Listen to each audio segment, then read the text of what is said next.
എല്ലാ കൂട്ടുകാർക്കും ഇന്നത്തെ വീഡിയോയിലേക്ക് സ്വാഗതം. ഇന്ന് ഞാൻ ഉണ്ടാക്കാൻ പോകുന്നത് വാഴക്ക മെഴുക്കുപുരട്ടിയാണ്. അതിനായി 2 വാഴക്ക കഴുകി വൃത്തിയാക്കി എടുത്തു വെച്ചിട്ടുണ്ട്. ഇനി അത് നമുക്ക് കട്ട് ചെയ്തെടുക്കാം. ഇങ്ങനെ ഈ രീതിയിലാണ് കട്ട് ചെയ്തെടുക്കുന്നത്. കട്ടി കുറച്ച് നമുക്ക് കട്ട് ചെയ്തെടുക്കാം.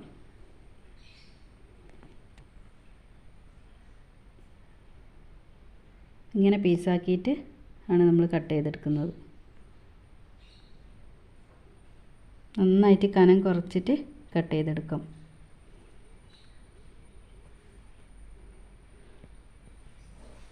ഈ വാഴക്കയിലേക്ക് നമുക്ക് 1/4 ടീസ്പൂൺ ഉപ്പും 1 ഗ്ലാസ് വെള്ളവും ചേർത്ത് മാറ്റി വെക്കാം.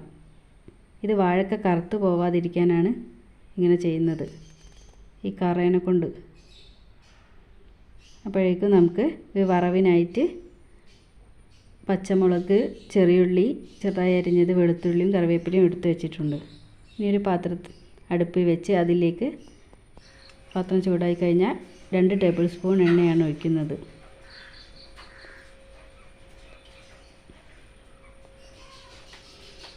ഈ എണ്ണയൊന്ന് ചൂടായി വരട്ടെ. ചൂടായതിനു ശേഷം 1 ടേബിൾ സ്പൂൺ കടുക് കൂടി ചേർക്കുക. കടുക് പൊട്ടിയതിന് ശേഷം നമുക്കതിലേക്ക് ചെറുതായി അരിഞ്ഞു വെച്ച 4 അല്ലി വെളുത്തുള്ളിയാണ് ചേർക്കുന്നത്. അതിന് ശേഷം 6 ചെറിയുള്ളി ചെറുതായി അരിഞ്ഞു വെച്ചതും കൂടി ചേർക്കാം.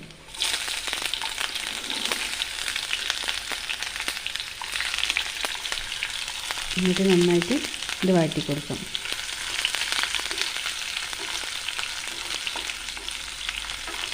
വെളുത്തുള്ളിയും ചെറിയുള്ളിയും നന്നായിട്ട് വഴന്ന് വരണം.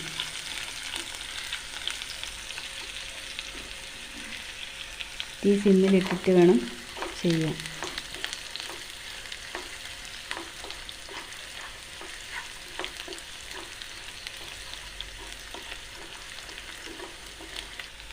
കുറച്ച് വഴഞ്ഞതിന് ശേഷം അതിലേക്ക് നമുക്ക് പച്ചമുളകും ചേർത്ത് കൊടുക്കാം.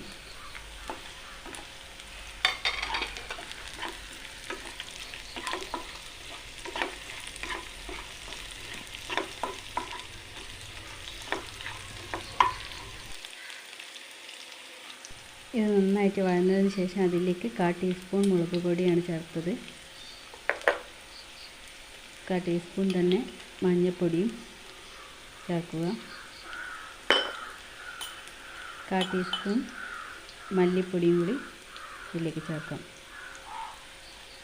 എന്നിട്ട് നന്നായിട്ട് ഒന്നിളക്കി യോജിപ്പിക്കാം. ഇതിൻ്റെ നല്ല മസാലേൻ്റെ പച്ചമണമൊക്കെ പോകുന്നവരെ ഇളക്കി യോജിപ്പിച്ചെടുക്കാം.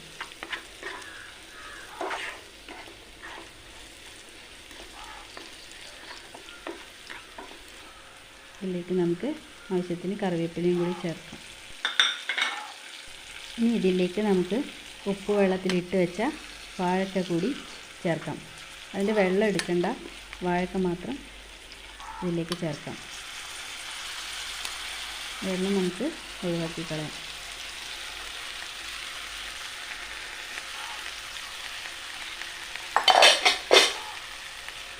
എന്നിട്ട് ഇതിലേക്ക് ആവശ്യമായിട്ട് കുറച്ച് ഉപ്പ് ചേർത്താൽ മതി.